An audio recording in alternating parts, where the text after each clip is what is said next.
जय हिंद साथियों, Indian education study में आपका स्वागत है।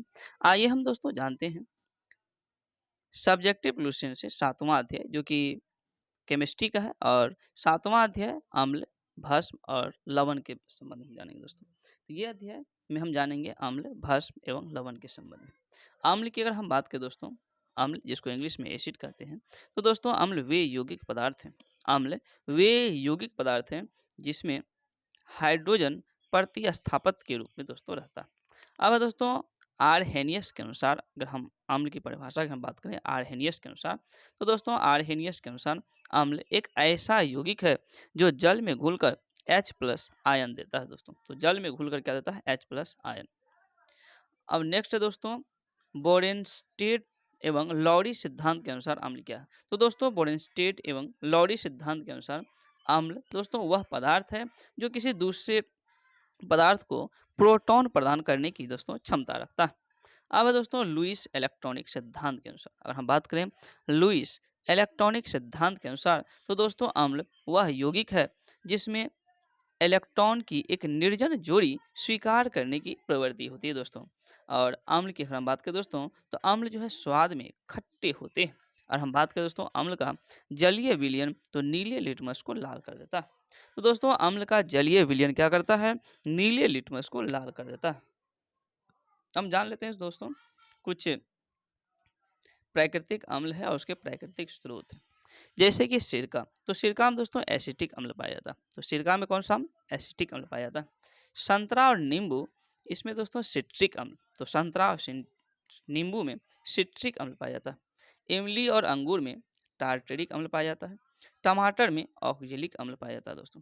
दही या खट्टा दूध में ही दोस्तों लैक्टिक अम्ल पाया जाता है। चींटी जब डंक मारता है तो उसमें मेथेनोइक अम्ल होता है। तो चींटी के डंक में मेथेनोइक अम्ल, और बिच्छू के डंक में भी दोस्तों मेथेनोइक अम्ल ही पाया जाता है।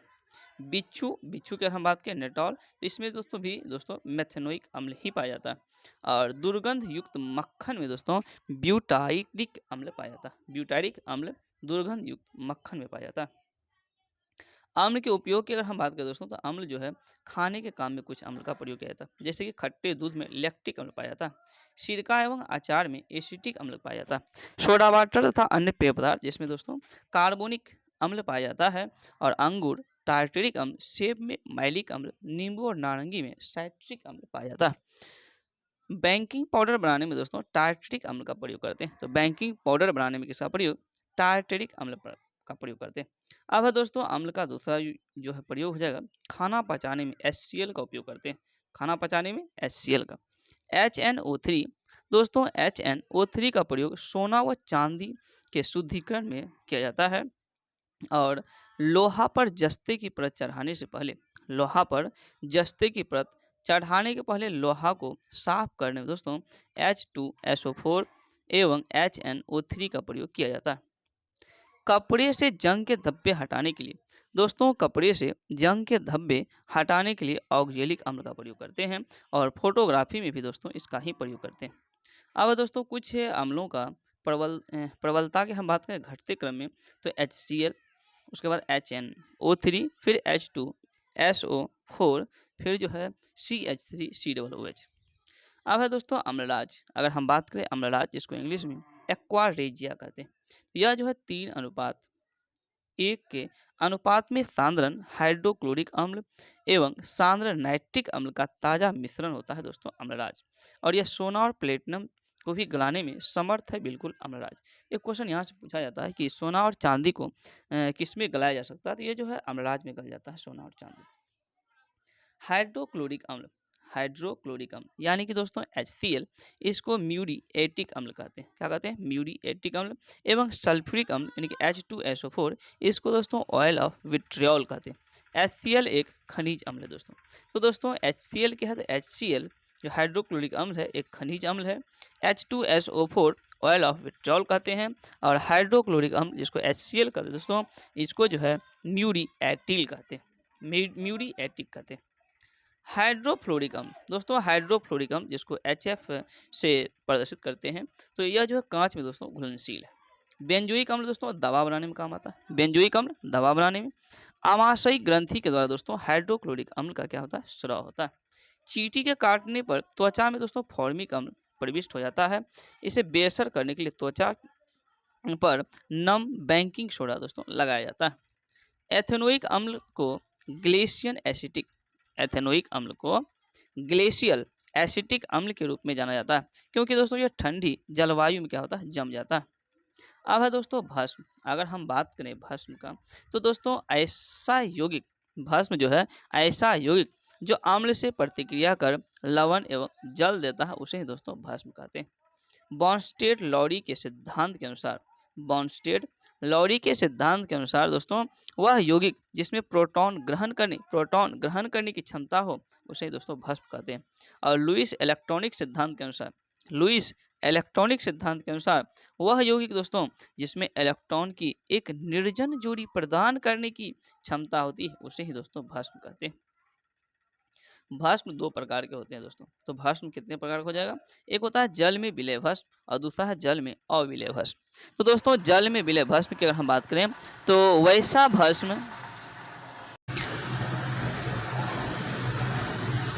जल में विलय भस्म वैसा भस्म दोस्तों जो जल में विलय हो, उसे क्षार कहते हैं।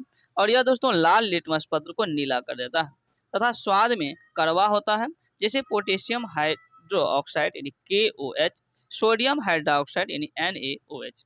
अब है दोस्तों जल में अविलय भस्म। अगर हम बात करें जल में अविलय भस्म का, तो ये अम्ल के साथ प्रतिक्रिया कर लवण एवं जल बनाते हैं दोस्तों, लेकिन क्षार के साथ अन्य गुण प्रदर्शित नहीं करते, जैसे ZNO, Cu, hall OH2, FeO और Fe2O3। कुछ प्रमुख भस्म का उपयोग है दोस्तों, जैसे कि कैल्शियम हाइड्रोक्साइड। दोस्तों कैल्शियम हाइड्रोक्साइड इसका सूत्र होता है Ca हॉल OH2। इसका जो प्रयोग हो जाएगा दोस्तों घरों में चूना पोतने में, घर के जो चूना पोतने में प्रयोग करते हैं कैल्शियम हाइड्रोक्साइड। गाढ़ा एवं प्लास्टर बनाने में भी कैल्शियम हाइड्रोक्साइड का प्रयोग करते हैं। ब्लीचिंग पाउडर बनाने में, चमड़ा के ऊपर का बाल साफ करने में भी कैल्शियम ऑक्साइड का ही प्रयोग करते हैं दोस्तों। जल को मृदु बनाने में, फिर अम्ल के जलन पर मरहम पट्टी करने में भी दोस्तों कैल्शियम ऑक्साइड का ही प्रयोग करते हैं। अब है दोस्तों कास्टिक सोडा, जिसको सोडियम हाइड्रोक्साइड कहते हैं। तो सोडियम हाइड्रोक्साइड NaOH दोस्तों इसको साबुन बनाने में, पेट्रोलियम जो है साफ करने में, दवा बनाने में, कागज एवं कपड़ा बनाने में और कारखाना को साफ करने में दोस्तों कास्टिंग सोडा या सोडियम हाइड्रोक्साइड का प्रयोग करते हैं। अब है दोस्तों मिल्क ऑफ मैग्नीशिया या मैग्नीशियम हाइड्रोक्साइड, जैसे Mg हॉल OH2। यह पेट की दोस्तों अम्लता को दूर करने में प्रयोग किया जाता है। शराब पीकर गाड़ी चलाने वाले ड्राइवरों की जांच करने के लिए पुलिस को द्वारा प्रयुक्त श्वसन विश्लेषण अम्ल क्षार अभिक्रिया के आधार पर ही करते हैं दोस्तों। अगर कोई चालक है जो गाड़ी चला रहा है, तो उसके द्वारा शराब पीने की, चूंकि वो शराब पिया है या नहीं पिया, इसकी जांच करने के लिए पुलिस को द्वारा एक विश्लेषण किया जाता है, इसको क्या कहते हैं, श्वसन विश्लेषण अम्ल क्षार अभिक्रिया। अब है दोस्तों लवण, जिसको इंग्लिश में साल्ट बोलते हैं। तो लवण जो है दोस्तों अम्ल एवं भस्म की प्रतिक्रिया के फलस्वरूप लवण एवं जल बनते हैं। जैसे दोस्तों NaOH प्लस HCl, इसको अगर प्रतिक्रिया कराएंगे तो NaCl प्लस H2O, यानी कि जल और क्या बन जाएगा, जल एवं लवण बन जाएगा। दोस्तों कुछ प्रमुख लवण है जिसका जो हम देखते हैं उपयोग। तो सबसे पहले दोस्तों NaCl यानी साधारण नमक का ही दोस्तों सूत्र है NaCl, जिसका रासायनिक नाम है दोस्तों सोडियम क्लोराइड। तो साधारण नमक, रासायनिक नाम सोडियम क्लोराइड और सूत्र हो जाएगा दोस्तों NaCl। खाने के रूप में इसका प्रयोग करते हैं। आचार के परिरक्षण में भी दोस्तों साधारण नमक, जिसका सूत्र NaCl है, इसका प्रयोग करते हैं। अब है दोस्तों खाने का सोडा या सोडियम बाइकार्बोनेट। तो खाने के सोडा को जो रासायनिक नाम है, इसका रासायनिक नाम है सोडियम बाइकार्बोनेट। सूत्र हो जाएगा दोस्तों NaHCO3। इसका दोस्तों पेट की अम्लता को दूर करने एवं अग्निशामक यंत्रों में इसका प्रयोग करते हैं।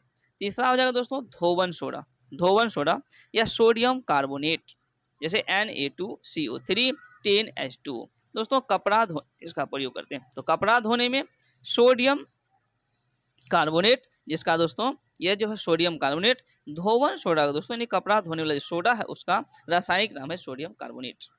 अब है दोस्तों कास्टिक सोडा। दोस्तों अगर हम बात करें कास्टिक सोडा, इसका रासायनिक नाम हो जाएगा सोडियम हाइड्रोक्साइड। तो कास्टिक सोडा रासायनिक नाम सोडियम हाइड्रोक्साइड, सूत्र हो जाएगा दोस्तों NaOH।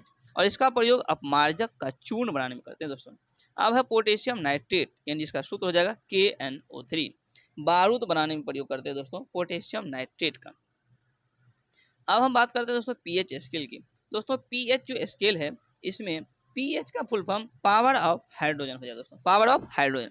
किसी विलयन की अम्लता या क्षारीयता को प्रयुक्त करने के लिए दोस्तों पीएच मापदंड का प्रयोग करते हैं।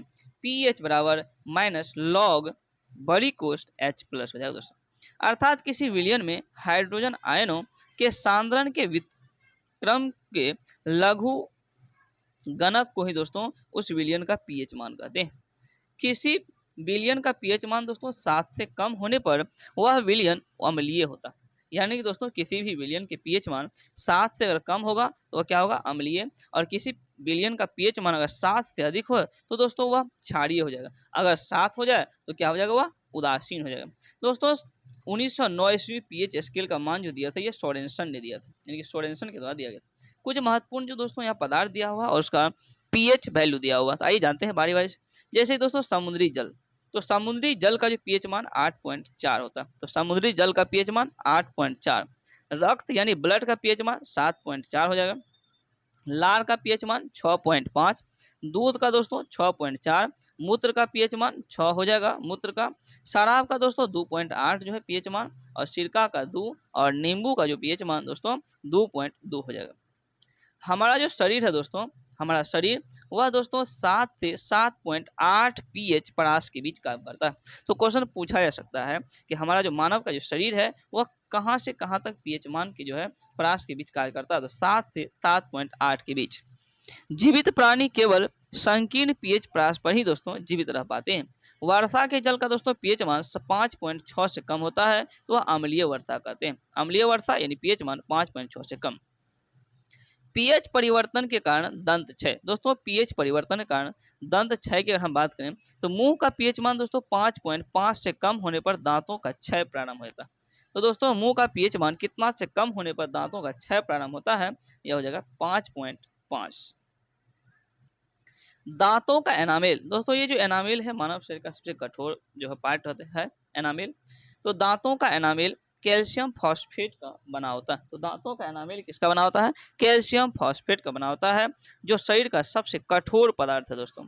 और यह जो है जल में नहीं घुलता है।